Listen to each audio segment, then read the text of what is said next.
வணக்கம் மக்களே, இது உங்கள் பாடறிவோம் படிப்பறிவோம். இந்த வார டீச்சிங் எபிசோட்ல 80s அந்த கோல்டன் பீரியட் அப்படின்னா இளையராஜா தான் எல்லாருக்கும் ஞாபகம் வரும். கொஞ்சம் வித்தியாசமா இளையராஜா மற்றும் மெல்லிசை மன்னர் எம்.எஸ். விஸ்வநாதன் இருவரும் சேர்ந்து பணிபுரிந்த மெல்ல திறந்தது கதவு திரைப்படத்திலிருந்து ஒரு சூப்பர் டூப்பர் ஹிட் சாங் பார்க்க போறோம்.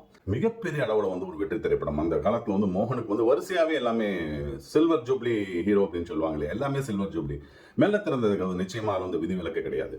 பாடல்கள் அப்படின்னா மோகன் படம் கேட்கவே வேண்டாம். இந்த படத்துக்கு குழலூதும் கண்ணனுக்கு பாட்டை தவிர பாக்கி எல்லா பாடல்களையும் கம்போஸ் செய்தவர் திரு எம்.எஸ்.வி அவர்கள் தான். ஆர்கெஸ்ட்ரேஷன், இந்த அரேஞ்ச்மெண்ட்ஸ், பிஜிஎம் இதெல்லாம் இசைஞானி இளையராஜா எடுத்துக்கிட்டார் அப்படின்னு சொல்லணும். தேடும் கண் பார்வை துடிக்க அந்த ஏதோ ஒரு மயக்கம் உண்டு பண்ணும். இசைஞானி இளையராஜாவும் எம்.எஸ்.வி இணைந்து ஒரு ஜாலத்தை கொண்டு வந்தார்கள் அப்படின்னு சொல்லணும்.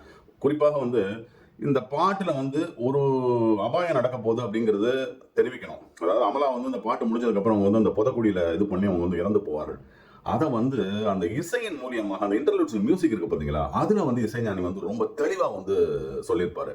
அந்த ட்ரம்ஸா இருக்கட்டும், இல்ல வயலினா இருக்கட்டும், ஃப்ளூட்டா இருக்கட்டும், இதெல்லாம் பயமுறுத்துற மாதிரி இருக்கும். அதாவது என்னமோ நடக்க போகுது அப்படின்னு சொல்லிட்டு ஒரு பீடிகை போட்டுக்கிட்டே இருப்பாரு அந்த ஆர்கெஸ்ட்ரேஷன் இளையராஜா. அந்த ஸ்டார்ட் ஒன்று இருக்கு, எஸ்பிபி ஆரம்பிப்பாரு, தேடும் கண் பார்வை துடிக்கு, ஐயோ அப்படியே கொள்ள அடிச்சிருவாரு. மோகன் அந்த தேடுங்கிறப்போ அந்த கண் அப்படியே தேடும், லேசா அந்த கழுத்தை அப்படியே தேடி பார்க்குற மாதிரி பார்ப்பாரு. அதுதான் அந்த மோகனுக்கு எஸ்பிபிக்கு உள்ள ஒரு புரிதல் அப்படின்னு சொல்லி ஆகணும். அற்புதமான பாடல்கள். அதுவும் இந்த ராஜாஸ் மாஸ்டர் ஸ்ட்ரோக் அப்படின்னு சொல்லிட்டு இருக்கும். இந்த எம்எஸ்வினே வச்சுக்கலாம்.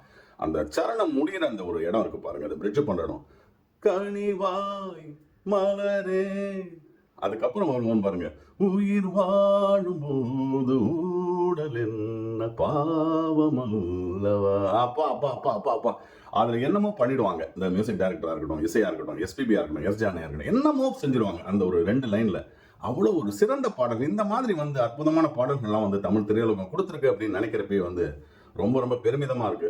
அதுவும் பாடறிவோம் படிப்பறிவோம் வாயிலாக மெல்ல திறந்தது இசை கதவு அப்படின்னு பாக்குறப்போ இன்னுமே சந்தோஷமா இருக்கு. இது கடவுள் அமைத்த மேடை. நன்றி மக்களே.